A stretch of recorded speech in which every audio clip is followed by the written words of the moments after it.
পাঁটাটা কি হয়েছে কাজ ক্ষতি হয়ে যাবে।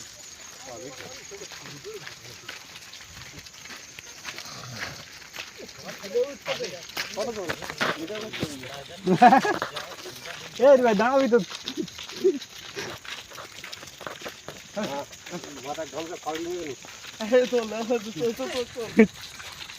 এইগুলো তো পিছনে ক্যামেরা কর, পিছনে লাগা দিলি, পিছনে ক্যামেরা কর। আমাদেরকে তুলেছে, দান করেছে, আমরা জলের বোতল নিয়ে যাচ্ছি, ভেড়া মাঠে থেকে চড়িয়ে চড়িয়ে যাচ্ছি। এই দেখতে পাচ্ছি আমাদের ভুরি ভাই ছাগল চড়ার মোটামুটি লাখ 30 টাকার মাল আছে এখানে। এই দেখো কালো ছাগল চড়াচ্ছে, ঠিক আছে। আর ওই দেখো আরেকজনে একটা ছাগল নিয়ে আসে।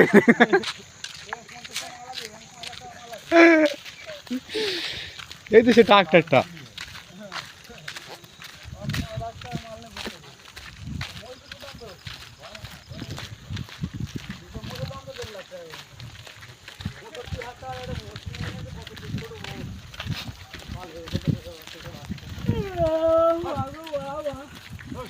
এই তো কাকা